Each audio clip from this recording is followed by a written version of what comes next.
Tapi sekarang dia menjelaskan bahwa Yesus itu adalah Tuhan, Yesus itu adalah Allah, Yesus itu adalah juru selamat kita yang menyelamatkan kita dari dosa. Nah disitulah dia mulai dibenci oleh orang lain. Bahkan dia dilempari dengan batu, dia rela mati demi Tuhan. Mengapa dia bisa tahu semuanya itu? Karena itu semua penyertaan Tuhan. Ya, karena dia ada kerendahan hati untuk menerima bahwa memang benar dialah juru selamat itu. Saudara yang saya di dalam Tuhan, di dalam kitab Galatia mengatakan kepada kita bahwa jemaat Galatia pun yang sudah diinjili, tapi ketika ada guru-guru palsu yang datang ke Galatia dan menjelaskan bahwa tidak cukup percaya Yesus, tetapi harus disunat supaya diselamatkan. Nah, mungkin dia menjelaskan, wah itu tidak benar. Mungkin Rasul Paulus menjelaskan kepada jemaat Galatia yang tadi sudah dijelaskan kebenaran, mereka sudah mengerti oleh Rasul Paulus. Tetapi sekarang mereka membenci Rasul Paulus karena sudah terpengaruh sebagian oleh guru-guru palsu.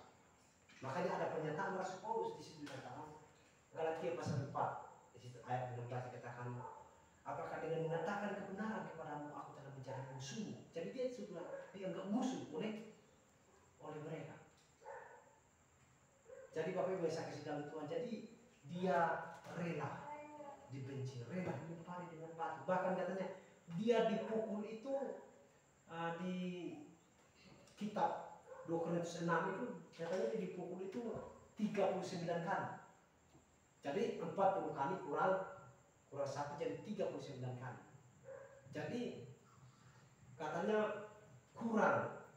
Tuhan Yesus mungkin 40 kali, dia 39 kali. Saudara yang saya kasih dalam Tuhan, ini luar biasa. Dia itu tidak membalas sedikit pun, karena dia mengikuti teladan Tuhan Yesus. Jangan caci maki saja tidak boleh, ada yang membunuh. Jangan membalas kejahatan dengan kejahatan. Jadi dia sudah menyadari semuanya itu. Dia rela mati demi Tuhan. Mengapa? Karena dia sudah mengasihi Tuhan. Jadi Bapak Ibu saya kasih dalam Tuhan, kita pun demikian. Dulu juga mungkin kehidupan kita suka membenci orang, suka mencaci maki orang. Tetapi setelah tahu kebenaran bahwa kita sudah hidup, kita sudah berubah, kita ingin orang lain juga, kalau kita sudah berubah, kita ingin orang lain juga berubah.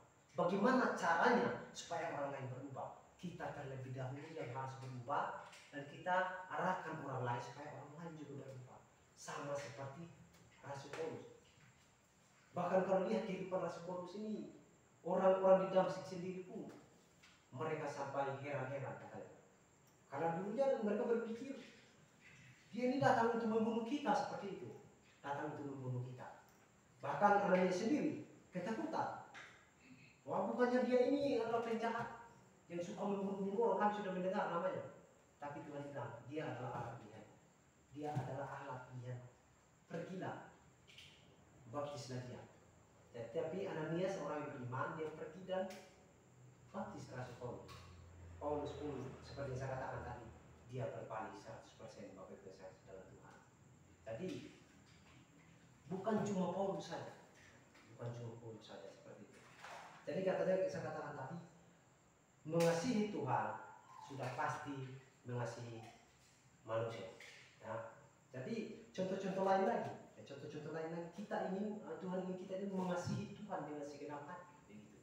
Contoh Petrus ini kita tidak tahu peristiwanya Petrus ini setelah menyangkal Tuhan Yesus 3 kali. Yang waktu Tuhan Yesus di Yohanes pasal 20 itu dikatakan, apakah engkau mengasihi aku lebih daripada yang lain semuanya ini? Dia bilang, iya Tuhan, aku mengasihi engkau. Terus Tuhan tanya lagi, mungkin dia berkata, kan saya sudah jawab, tanya lagi begitu. Tuhan bilang, apakah engkau mengasihi aku? Dia bilang, iya Tuhan, aku mengasihi engkau. Tanya lagi, terakhir kali, Tuhan bilang apa? Apakah engkau mengasihi aku lebih daripada mereka semua? Tetapi jawaban Petrus agak beda waktu terakhir kali. Dia bilang, iya Tuhan, engkau tahu segala sesuatu, aku mengasihi engkau. Jadi di sini pun salah satu bahwa Tuhan Yesus itu adalah Allah 100% yang Maha tahu. Karena dibilang apa? Dibilang engkau tahu segala sesuatu. Petrus sendiri mulanya mengakui bahwa dia tahu segala sesuatu. Bahkan dikatakan bahwa aku mengasihi engkau. Oh, mengapa sampai ditanya sampai 3 kali? Mungkin supaya Petrus ingat bahwa jangan menyangkal aku lagi. Aja sampai 3 kali juga diperingati supaya apa? Supaya nanti lain kali dia jangan menyangkal seperti itu lagi. Jadi Bapak Ibu saya kasih dalam Tuhan. Maksudnya Tuhan seperti Rasul Paulus mau dilempar saja gitu. Tapi Petrus agak takut, makanya dia bohong pada saat itu gitu. Saya tidak membenarkan Petrus, kita manusia masih bisa berbohong. Tapi maksudnya itu dia berbohong pada saat itu, bukan dia meninggalkan iman, bukan dia tidak percaya Tuhan. Makanya buktinya dia kembali melayani Tuhan begitu. Apalagi contoh-contoh yang Tuhan ingin kita mengasihi dia dengan segenap hati. Abraham itu dia punya anak dilahirkan pada masa tuanya. Siapa itu? Ishak. Dialah satu-satunya dilahirkan pada masa tuanya. Bahkan mereka waktu itu tidak percaya bahwa dia akan dilahirkan. Tetapi Tuhan bilang nanti akan dilahirkan. Dan dia bawa anaknya itu ke Gunung Moria. Dia ada ambil api. Mungkin kita katakan kalau orang Kupang bilang itu korek. Kalau orang Jakarta bilang mancis. Ambil itu dengan kayu dan kasih dipikul di bawah anaknya dan mereka jalan-jalan.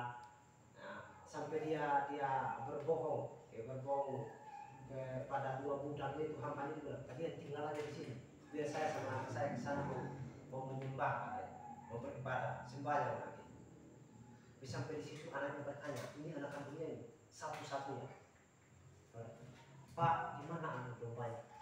Tapi dia berkata, mungkin dia merasakan, ya Tuhan, apa ini yang harus aku lakukan? Apa yang harus aku buat?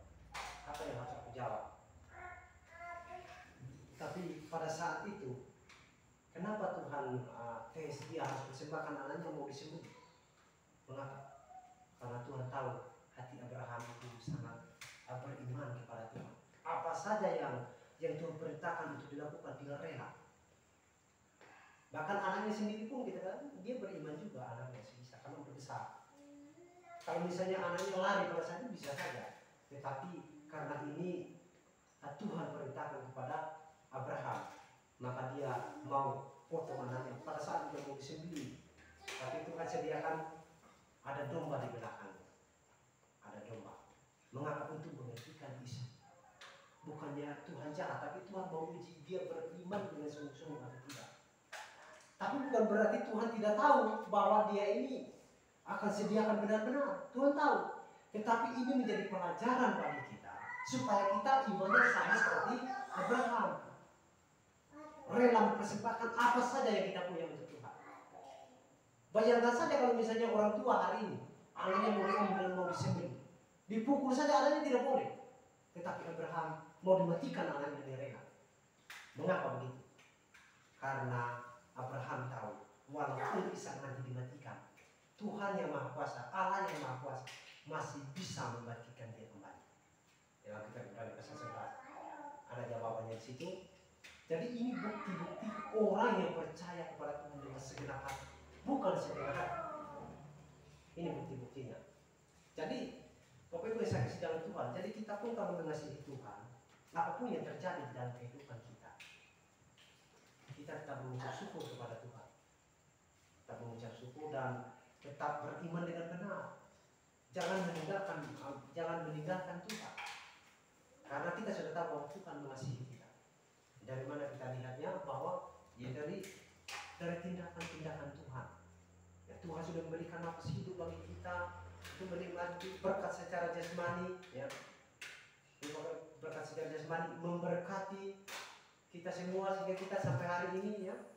Dia memberkati orang tua kita sehingga orang tua kita memelihara kita dari kecil sampai besar, sampai kita sudah dewasa seperti ini. Itu berkat Tuhan. Kalau bukan karena Tuhan, kita hari ini tidak sebesar seperti ini, tidak sedewasa seperti ini, seperti itu. Tetapi itu karena kasih Tuhan. Tetapi kasih Tuhan yang paling besar dari semuanya, itu waktu dia datang ke dalam dunia, mati di atas kayu salib untuk menyelesaikan dosa-dosa manusia. Dan kita dituntut untuk menerima dia dengan segenap hati, bahwa dialah juru selamat itu yang telah mati untuk saya. Sekarang saya mau hidup bagi Yesus. Itulah rasul makanya dia membuat pernyataan dalam Filipi 1 ayat 21 itu, hidup bagiku adalah Kristus, mati adalah keuntungan. 2 Korintus 13 ayat 8 dikatakan bahwa aku tidak bisa berbuat apa-apa untuk melawan kebenaran. Yang bisa aku lakukan hanyalah untuk kebenaran. Jadi dia rela. Apapun yang terjadi, dia siap itu menghadapi semuanya itu.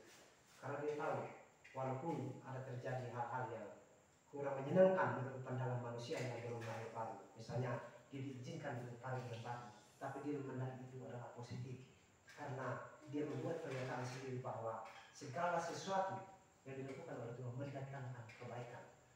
Dia tahu semuanya itu. Jadi hari ini kalau bisa terjadi apa-apa terhadap diri kita, oh kita tetap mengucap syukur kepada Tuhan. Karena kita kalau kapanpun kita mati, kita pasti masuk surga seperti itu. Seperti Rasul Paulus katakan itu. Sebab hidup bagiku adalah Kristus, mati adalah keuntungan. Jadi mungkin bagi orang dunia hari ini kalau mati sial bagi dia. Tetapi Rasul Paulus bilang untung bagi dia. Mengapa untung? Jawabannya kapanpun dia mati, dia sudah tahu bahwa dia pasti masuk surga. Makanya kapanpun dia mati itu dia bilang untung bagi dia, bukan sial. Jadi beda dengan orang dunia. Jadi kita pun hari ini kapanpun kita mati, kita katakan kita pasti masuk surga. Kita tetap mengucap syukur kepada Tuhan. Seperti itu. Nah, saya katakan tadi bahwa jadi poin yang pertama tadi, mengasihi Tuhan dengan segenap hati. Karena memang ini yang Tuhan kasih jawabannya gitu, diprioritaskan. Hukum yang pertama dan terutama. Nah, sedangkan hukum yang kedua kata Tuhan kasih tahu jawabannya. Jadi kita pun tidak boleh lari dari Alkitab. Kita harus ikut yang Tuhan punya mau. Jadi yang pertama tadi, prioritaskan Tuhan itu yang mengasihi Tuhan dengan segenap hati tadi. Itu hukum yang pertama.